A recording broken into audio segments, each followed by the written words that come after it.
Hey guys,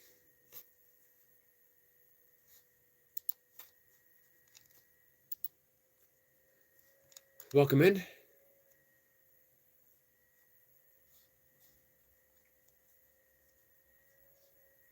Just finishing up my early mornings work.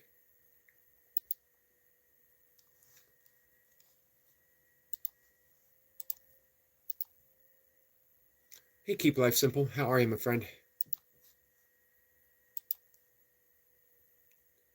I hope that you are safe and at peace.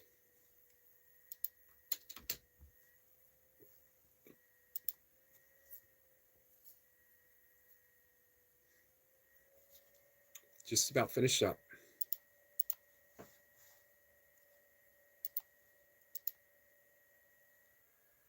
I'm glad that you're good, my friend. I believe we're on lesson 67. I might have gotten things out of order, but lesson 67 is an important lesson. So I don't want to skip anything. Each one is like a piece of a puzzle.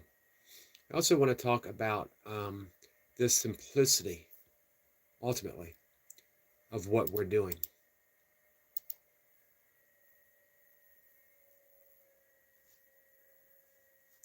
And ultimately, it is simple.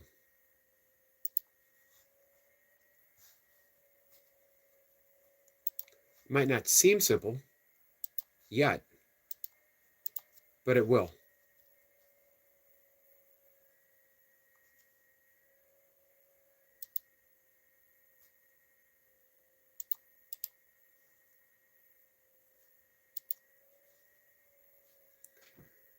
All right.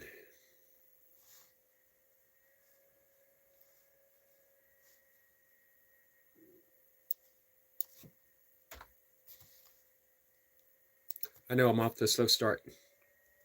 Good morning, my friend, Chris. I'm glad you're here, Anna. Let's jump in. Lesson 67, right? 66 let us know that, hey, poet. Hey, happy birthday, my friend. 30. It's a big year.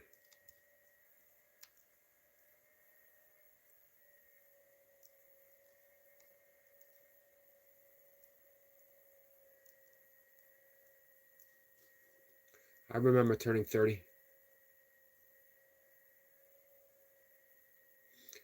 Well, when I think about the difference between turning 30 and when I turned 35, where I was in life.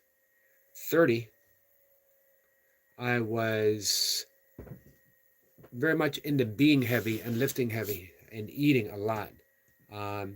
30, I was probably 215, 220 pounds. Man, I was spending a lot of time in the gym. I was spending a lot of time in bars. I was meditating, of course. I was practicing. Nope, I was not quite yet practicing the course. It was on the horizons. I was reading about it. And it says, good morning again, poet. Wishing you a very happy birthday. Big, big happy birthday. Jake says, mainstream yoga is just patronizing. Okay. 35, everything in my life was different. 35, I was still lifting heavy, but I was actually doing Olympic lifting. And I had dropped about 40 pounds. And I was meditating and practicing, of course, quite seriously at that point. It's amazing what can happen in 5 years. I didn't make anything happen. I allowed things to happen. That was the big, big difference, was allowing things to different. Allowing things to be different.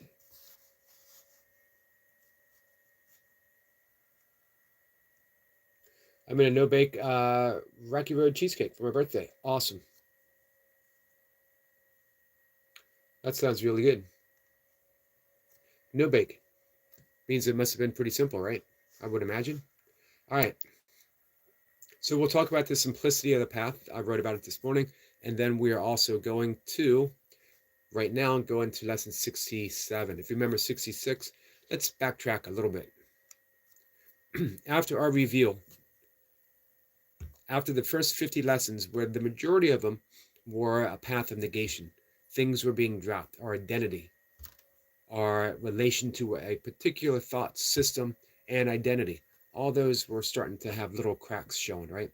We were able to get a glimpse of why we're here, why we're dropping these things, and where we're heading. After the review, now we get serious. Everything's already been negated. Everything's been taken away. Hey, Rosie. Now we start finding out the why, the what all. With all? What all? So lesson 61 told us that we are the light of the world. We were also given our function, our dharma. The light of the world is forgiveness. My function as the light of the world is forgiveness. And that as forgiveness, through my practice of forgiveness, the light of the world, which is you, brings peace to every mind. We don't want to forget our function. My only function is the one God gave me. God gave me the function of remembering who I am by remembering who others are. That's forgiveness. Forgiveness isn't pardoning. It's saying, oh, I remember who you are. Rosie says, I am here now. I wrote about that this morning, Rosie. We'll get there in a minute, too. And then we find out that yesterday's lesson, that my happiness and my function are one. When I'm going through life, forgiving, one instant at a time. That's all we have to do. People say, man, I got this really big thing. I can't forgive it. Don't worry about it. Forgive one instant at a time. All we're really forgiving is the concept of time itself.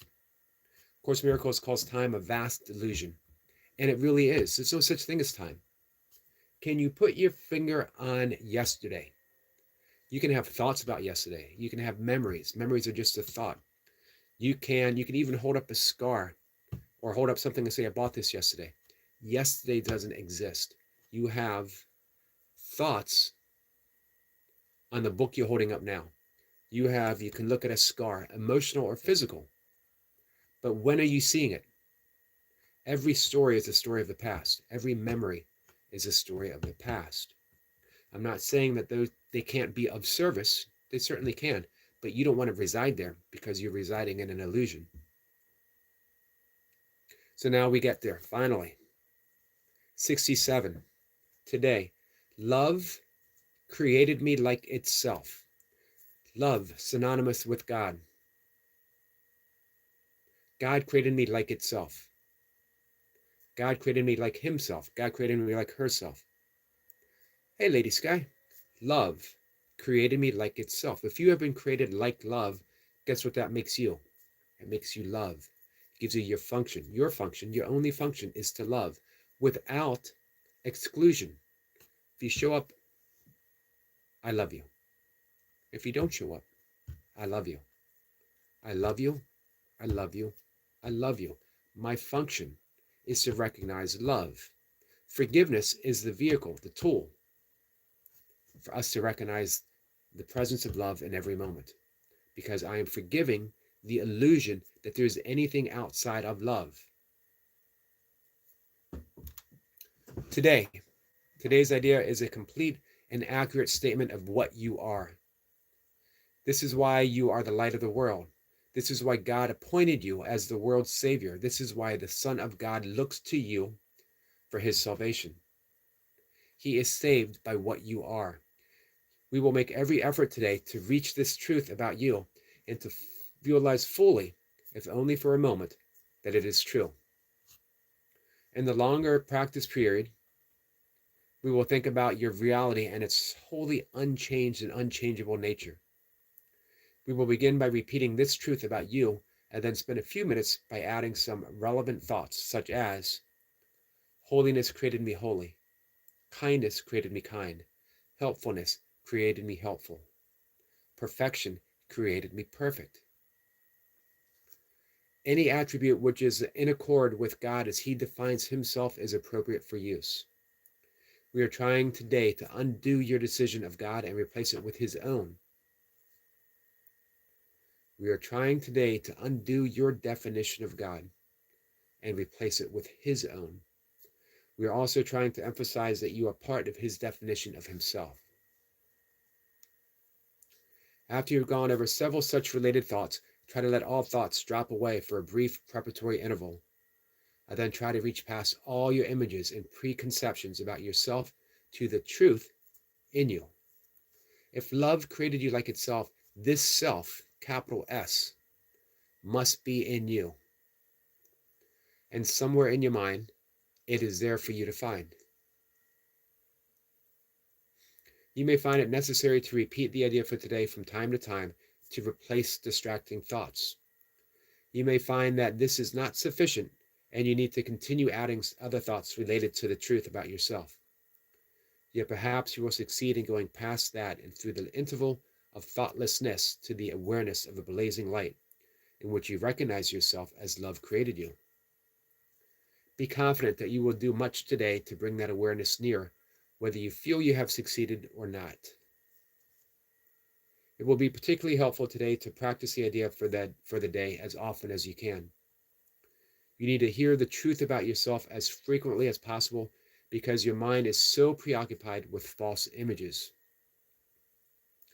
4 or 5 times an hour, and perhaps even more, it would be most beneficial to remind yourself that love created you like itself. Hear the truth about yourself in this. Try to realize in the shorter practice periods that this is not your tiny solitary voice that tells you this. This is the voice for God, reminding you of your Father and of yourself.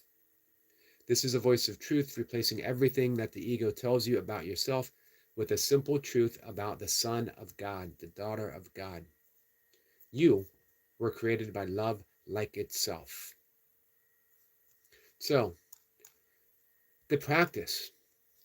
Sit quietly.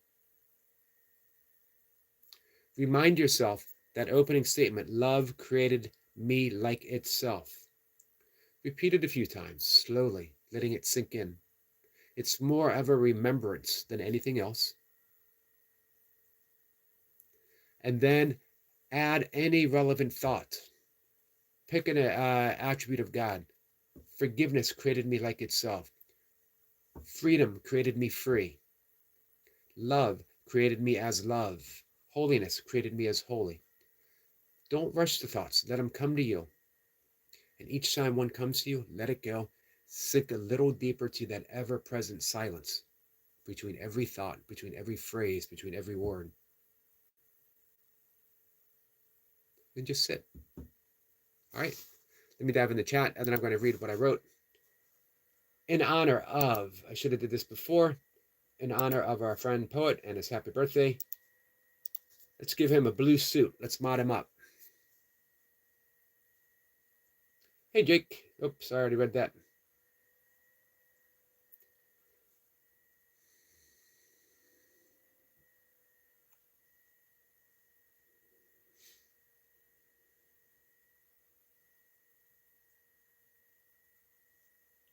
Oh, you got snow on Friday, poet? We had snow last week, and now it is warm. We are snowless. And it says, love created me like itself. So this is, if anyone is familiar with contemplative prayer, or also called, I forget what Father Thomas Keating called it. Anyway, Cord says, hi, Yogi. How do I free my mind from restlessness? You don't. You don't. Because that will just create restless anxiety, right? I got to free my mind from these thoughts. I got to free my mind from these thoughts. I got to do this. I got to do that. You don't have to do anything. Your mind, who you are, is already free from restlessness. Relate to that instead of the thought of restlessness. I know that sounds complicated, maybe. Maybe it sounds impossible. Who you are is everything that you think you need.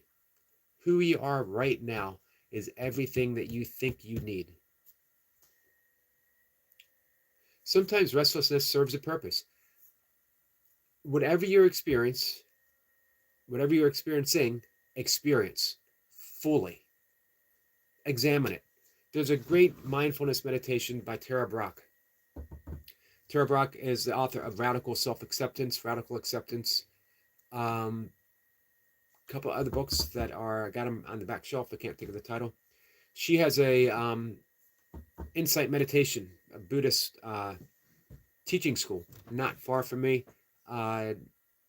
Way back in the early 2000s, I used to go there fairly frequently. Thursday night services. She teaches what's called the RAIN meditation. RAIN, R-A-I-N. It's an acronym. The R begins with recognizing what you're experiencing. Restlessness, anxiety, whatever it is you're experiencing, recognize without judgment. Just recognize this is present. Restlessness is present. It's here. The second, A, allow. Just allow it. Why do you have to change restlessness? It's the related thoughts to restlessness that drive us crazy. I shouldn't be feeling this. What if you just allowed it? Acknowledge its presence. Another A, allow its presence. Allow. Just allow. Then the I in RAIN, investigate. Investigate the experience. Investigate the thought. Investigate, where do you feel it? When you feel restless, do you feel, are your legs restless? Are you restless in your heart? Is there a particular sensation? Just investigate it. Whatever thoughts you have, whatever feelings you have, whatever emotions arise, investigate. Be curious about it. Why? Why is this occurring? What does this mean? What does this mean when I think this way? What does it mean if I don't think this way? And then N, R-A-I-N, nurture yourself. Nurture yourself. It's okay to feel restless. It's okay to feel what I'm feeling. This is not the worst thing. Whatever comes to mind. Part of nurturing for me is somatic practices, grounding myself in the body, putting my feet on the earth, nurturing myself with easy somatic practices, the self-hugs, stopping, squeezing, as long as it feels comfortable. All the way down to your fingertips, slide your hands back and forth. I love the hand sliding. If you're restless, it might come really quick, but as you're doing it, it starts to slow down. Heart center. Just remind yourself it's all okay. It's all okay. So the inner kinepith is detachment. Let's call it non-attachment. Detachment sounds remote, right? Non-attachment. Things come, things go. Restlessness appears, but you're not restless 24/7. When you fall into deep, deep sleep and you have no thoughts, you're not restless. Restlessness comes and goes. Hey, Jen.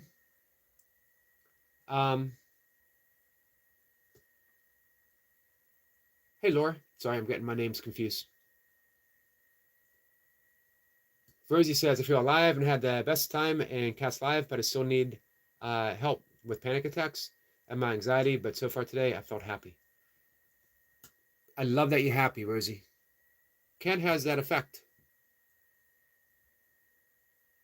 So, Rosie, don't put any expectations on feeling like this or not feeling like this. Enjoy this. Enjoy your happiness. Hey, Ghost. It might be shiny. You never know. Some things are shiny.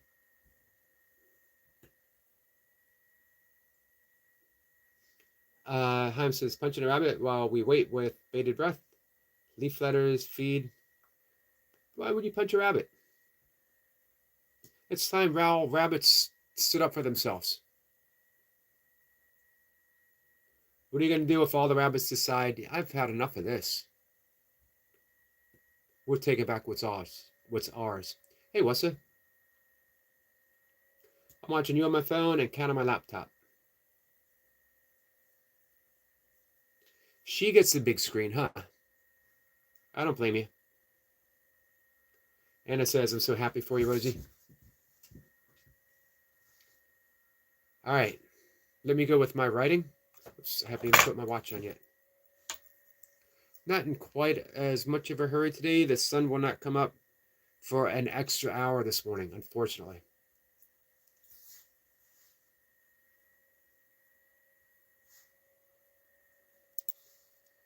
So my morning writing. And then we're going to simplify the practice. Eternity. This moment, I forgive. And then eternity follows. And that's it, really. The entirety of my practice in a single line. From sitting on the meditation cushion, gently returning my mind back to my mantra. Each morning, asana released from the expectations based upon previous sessions. And then my day follows from there in an easier embrace of every moment. All I'm doing is forgiving the past. A vast illusion, as A Course in Miracles calls it. And this sets me free to meet. This sets me free to meet the day in a holy instant. Even when I forgive, as I often still do, forgiveness brings me right back to where everything begins anew. Eternity. And nothing really needs to be forgiven. That's it. I got to clean up one little thing.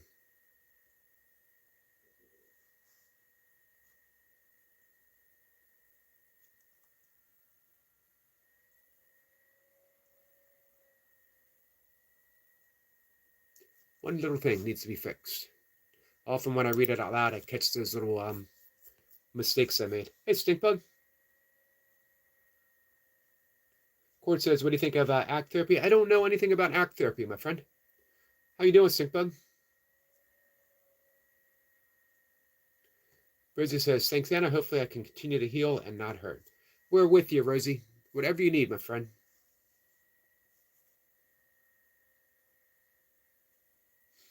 Stinkbug says, if you want to talk to a psychologist, I'm here almost all the time. Appreciate that, Stinkbug.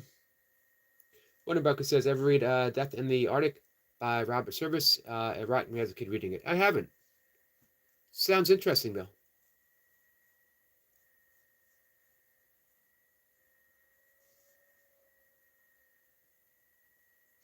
Well, it says, Rosie, I have a ring mantra, so I can create metal rings now, too. Anna says, had a Stinkbug. Stinkbug says, I'm alive. Grandparents going to church this morning. Happy Sunday to your grandparents, Stinkbug. To you as well.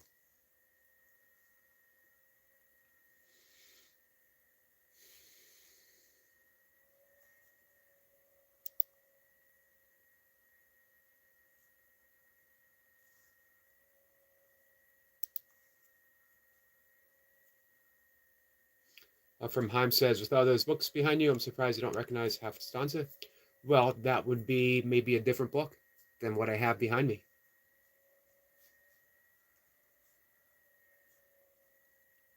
What's this says, Poet? I subscribed to your channel and left a comment and like. Awesome.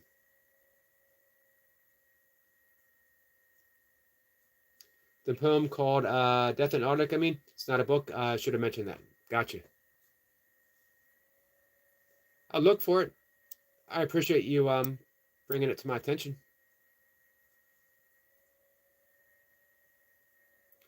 Stinkbook says we stream together a lot. Oh, I met Lane before. Stinkbug.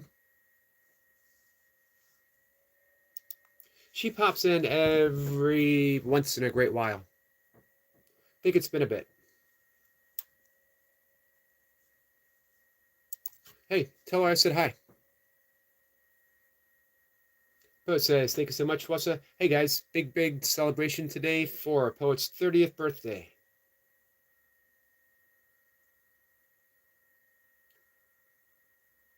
I hope the next 30 years and then the 30 years that follow that are going to be filled with bliss and happiness and lots of joy.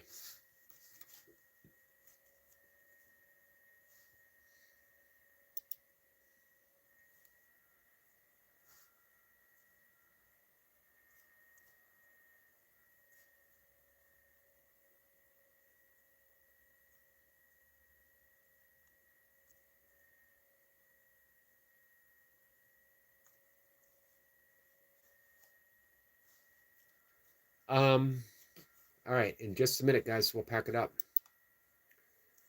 I do have again, the sun's not going to be up until 7:30, so I'm not in a great rush, but I can take advantage of getting some work done before I start seeing the sunrise.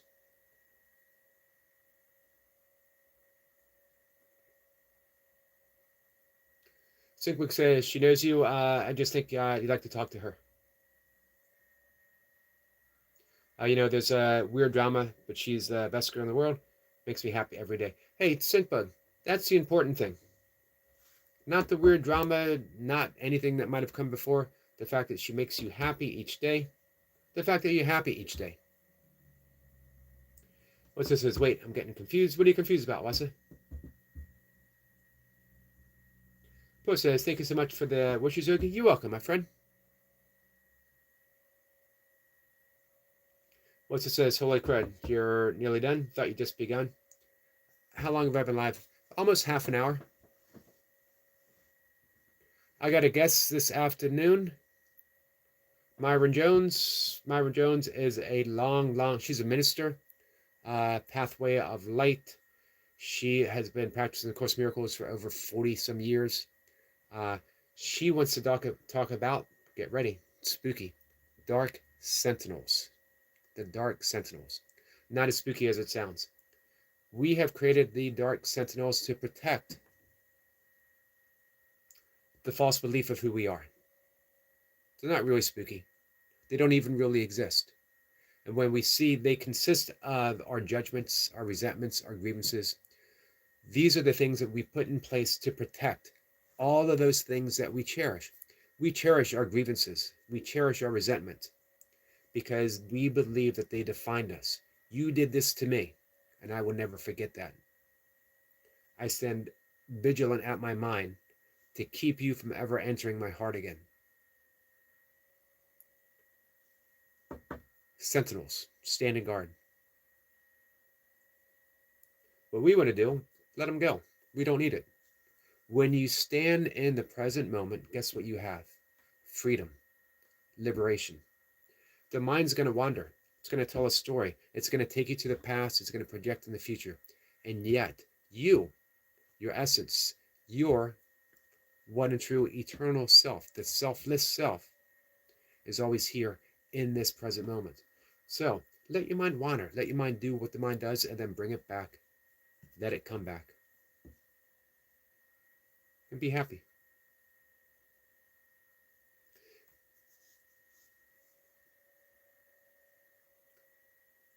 Let's see. Hey, Austin. Yeah, I've never watched a single episode of Mythbuster, my friend. Mythbusters. What's it says? Trying to watch and pay attention to both streams. Pay attention to Cat. Cat's the one to pay attention to. Rosie says, thank you for teaching me to heal. Really didn't have anyone to talk to. And talking to you, I felt like a weight lifted off my shoulders. Love you, Yogi. Love you too, Rosie. It's a happy day when you came by. What's it says? I might have pulled this off at 30. Not me.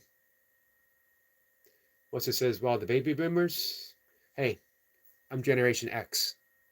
I'm first Generation X. I'm not super happy with the baby boomers. I grew up with the ideals of the baby boomers, that hippie generation.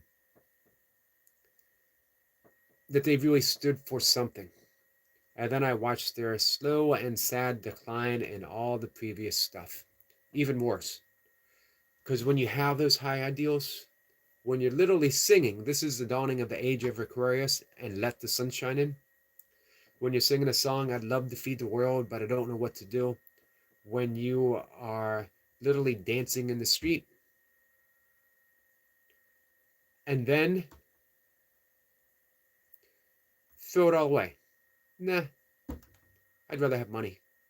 I'd rather have power. I'd rather have prestige. None of those things in and of themselves are bad, but when you trade your highest ideals, when you change the revolutionary thought system that the world could be a better place because I exist within it, When you trade it for that, I don't know.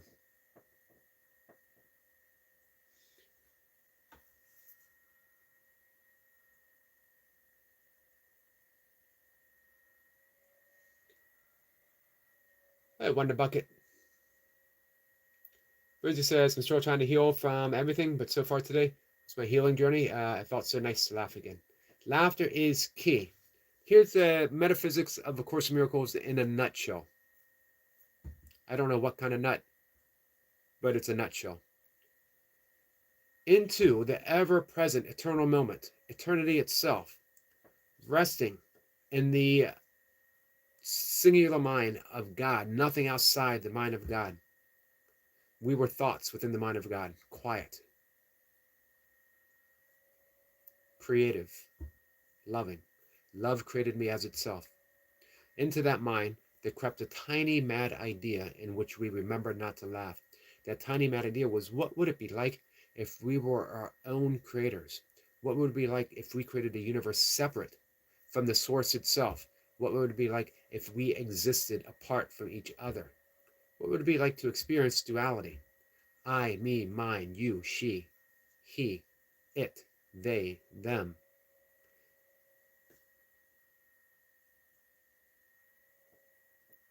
What would it be like? It's an impossibility. That which is of the source can never leave the source. And yet, we are such powerful co-creators with the Creator himself that in that tiny mad idea, the vast illusion of time, this universe, the Big Bang, we Big Banged our way into what appears to be a separate existence. Yet, it could never really happen. It's an illusion. It is a dream. We are dreaming the dream of separation. As we are, this is why in Genesis it says, not using Genesis as fact, it's a metaphor, that Adam fell into a deep sleep. Yet nowhere in the rest of the Bible does it say that Adam ever awoke. So the prototypical man,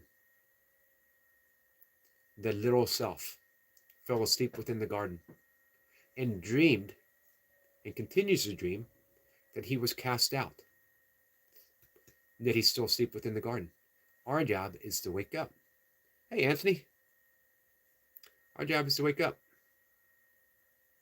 And how do we wake up? Remember that tiny mad idea in which we remember not to laugh? We wake up by laughing. How do we heal? All healing takes one thing, or every problem, every single problem is based only on one thing, that we are separate from God, that we are separate from the source, that we are separated from love. So if our every problem, no matter what it seems to be, stems from that one problem, that means that there's only one solution: returning to God, returning to the source. And the best news ever is you have never left the source. Rosie, your name says it all. You are still in the garden, existing as love, for love, by love. No separate. We believe that we separated because we remember not to laugh. How do we remember? How do we wake up? We laugh. We laugh at that mad idea that we could ever be separate from love. Hi, Trending. Thank you, Trending. I appreciate that, my friend. Rosie says, laughter is the best medicine. It certainly is. Trending, I appreciate that, my friend. Thank you so much. Trending is kill on the reps, guys. Burpees every day.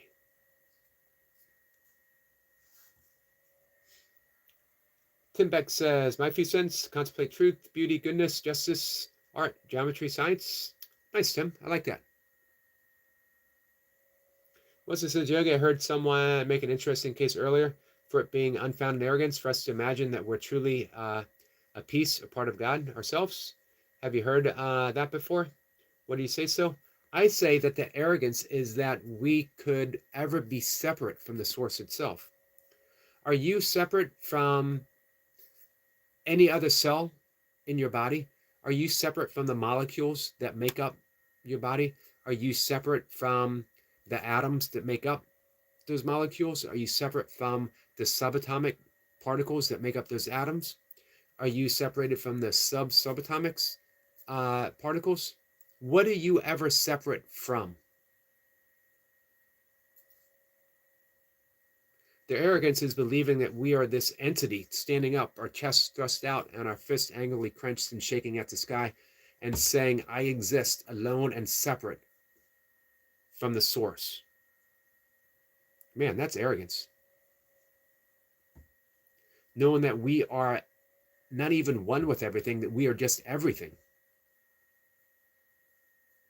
That's beauty. That's reality. Even if you don't believe in God, when your body ends in this form, your molecules still go on. The atoms still exist. They make up something else. So how can I be separate from anything else? And what is the me that animates these molecules and cells and atoms? Why would I think that goes? Doesn't Einstein say that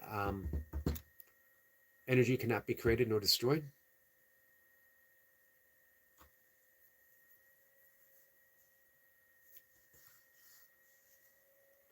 What's it says, not all sure? It's a good place to start. Investigate. Orca says, what doth life? Are you quoting Shakespeare at me? And it says, I recognize the ego and laugh. I don't take the ego seriously. That's the way to do it.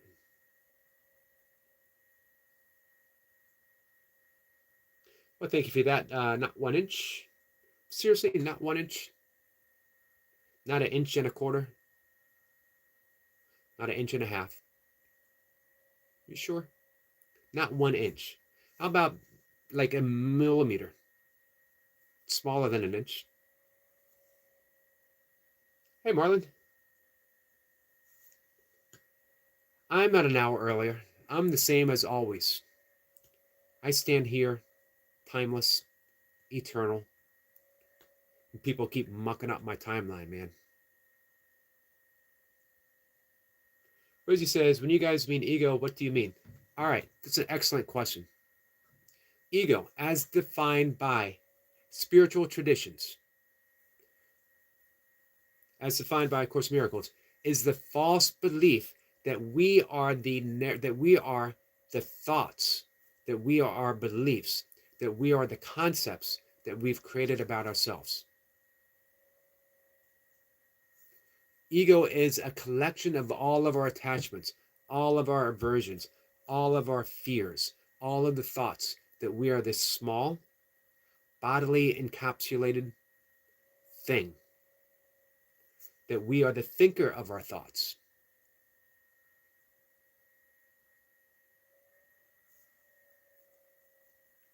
If you were your thoughts, you would be always changing moment by moment by moment, right? Because you never keep having the same thought. Even if it's the same theme, it's not the same thought. Every thought is a once upon, and then it's gone. Now another thought with a similar theme, but it's a different thought entirely than the one you previously had. It could be based upon the same thing, but it's a different thought. If you were your thoughts, then you would be continuously bam, bam, bam, bam, changing. You are the awareness, the witness. Further regressed, you are the awareness that allows the thought and the witness to come and go. Timbeck says, we are lovely, absurd goofballs. I love you all. You aren't your beliefs. Thank you, Tim. So, if you're not your attachments, if you're not your aversions, if you're not all the things that you like, if you're not all the things that you dislike, if you're not your thoughts, your beliefs, your opinions, if you're not what everyone ever told you that you are, if you're not everything that you've ever believed you are, that's the ego, then who are you? You are free. It's the best that I can say.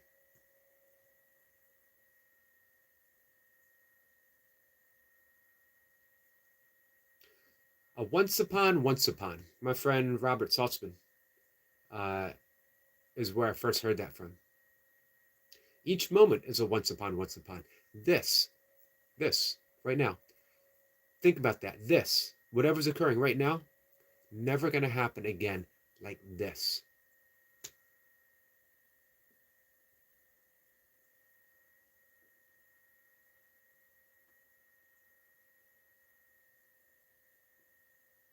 So we haven't gotten there yet, Anna, but there's a great line in the course. It's the most repeated line.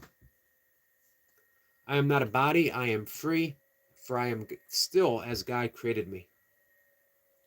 I am not a body, I am free. This is such a liberating thought.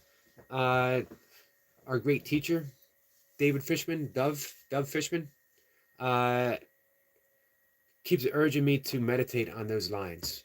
I am not a body, I am free, for I am still as God created me.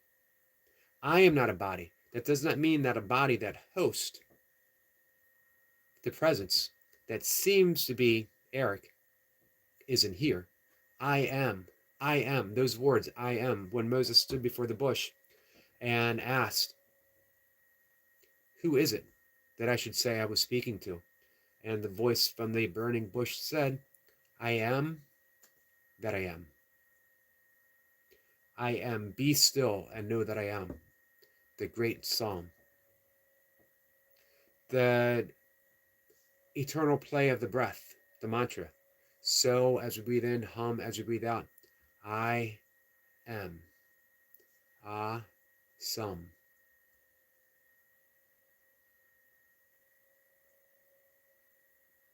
Tim Beck's nice to hear. Yogi dude. Thank you, my friend. Thank you, Tim. I appreciate you coming in. What's says you're free to control your reactions to the world so that you may have maximum peace. Yes. I'm not even so sure about that, Wassa. Rosie says, I wasn't sure what ego was, to be honest, but now I do. Thank you.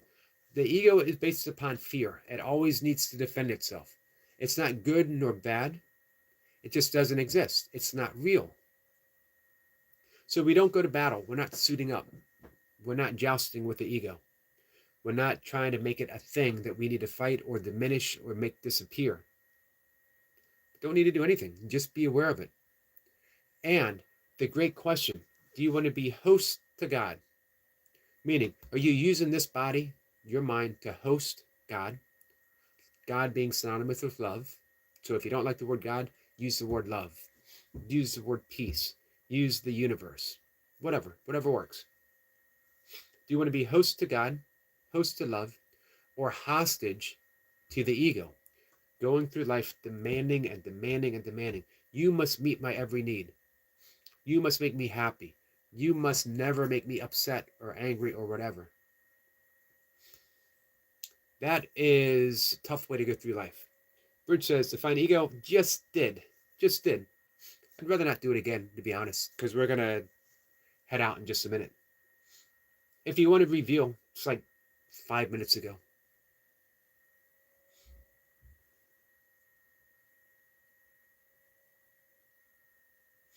Host the universe, a hostage to the ego. A moment-by-moment choice. Here's the thing. It's okay to be hostage to the ego. It's okay. We're not making anything wrong. Shakespeare said, nothing is right nor wrong unless thinking makes it so. But just recognize what you're doing. Right now, I'm hostage to the ego. Am I happy? Do I want to stay here? Maybe you're full of that self-satisfying, I deserve these judgments. I deserve these resentments. I deserve these grievances. And I want to hold on to them because it makes me feel good, I think, to resent you. What you'll find, as you're aware of it, is, you know what? I actually don't feel very good. And I'd rather be host to God. I'd rather be host to love. What's this says? One of the idioms or story lessons or proverbs that has had the most profound effect on me after hearing it is one where poor Chinese farmer's only house vanishes in the night and his neighbor, yep, I know it well. Boy, that must be horrible. Meh. Maybe yes, maybe no. And it says the ego shouts so loud, but doesn't really exist.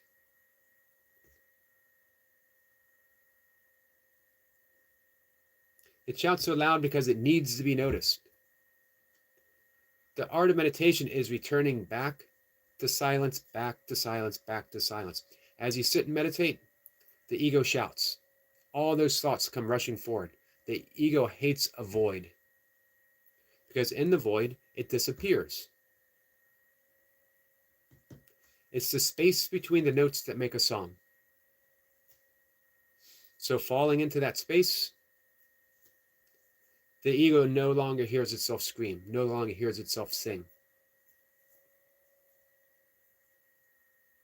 So we have those thoughts, we come back to silence. We have those thoughts, we come back to silence. We don't need to insist upon silence. It's already there. We don't need to insist upon reality. It's already there.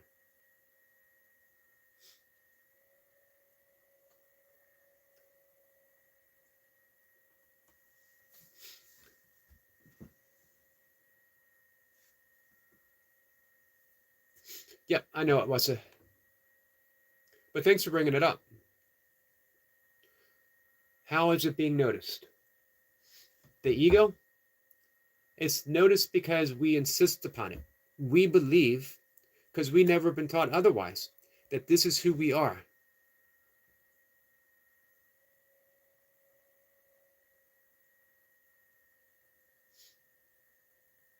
You know what? Where my channel is right now, all the stuff that I'm doing, all the guests that I'm bringing up, are the result of moments where I said to myself, this is horrible. I don't deserve this. I've only tried to be a good YouTuber, right? I've only tried to be a loving and caring person. And then things would happen, and I would think, this just sucks. But when I recognized getting caught up in that thought, things began to change. It was all pivotal. Another great lesson that my friend Duff Fishman told me to keep returning to, lesson 25. If you remember lesson 25, I don't know what anything is for. I don't know what anything is for. The ego assigns meaning and purpose to everything. This is for making me feel good. This is for making me feel horrible. This happened to me because it's the most horrible thing that ever happened to me. This happened to me because I deserved this horrible thing. This happened to me because, hey, I deserve the best. I don't know what anything is for. However, the Course says there's an answer to everything, but we don't know the answer. The Holy Spirit. The Holy Spirit is the voice for God that exists within us. Holy Spirit has the answer. You can get rid of the term Holy Spirit and say your intuition, your higher self, your better angels, your whatever. Thank you, poet. Rosie says, I'm taking notes.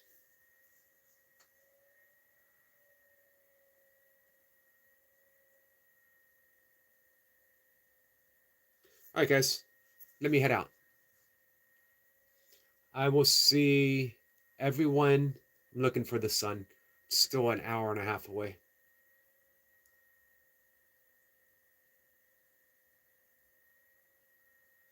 Tim says, I said to myself, self, always got to laugh from that. Psych North, baby. That's a great little insight, though, isn't it, Tim? Because then now we see the absurdity of duality.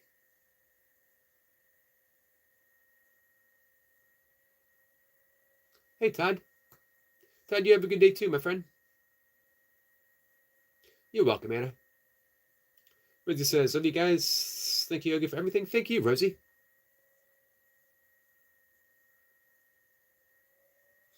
Poe says, I would take notes, but I struggle to write when people are talking with my learning disability. No need to. Rosie says, I need to look for Yogi Cat. Let me know when you find him, or her, as the case may be. Thank you, Tim. All right, guys. I will see everyone 1 o'clock. We got our guests. Myron Jones.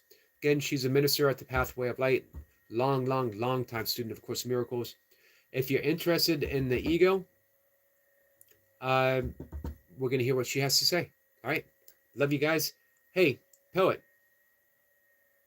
Enjoy your day. Enjoy every little aspect of today. This is your 30th birthday. It's a big day. It's a big day. The world, the angels, the universe itself rejoice 30 years ago today when you were born. And we continue that by celebrating all things Jed, all things poet. It's a day of celebration just for you. Love you guys. Keep life simple. Keep staying safe. Mushy Peas out. Oh, man, you had to say it. And it says, see you next time. See you guys. Take care.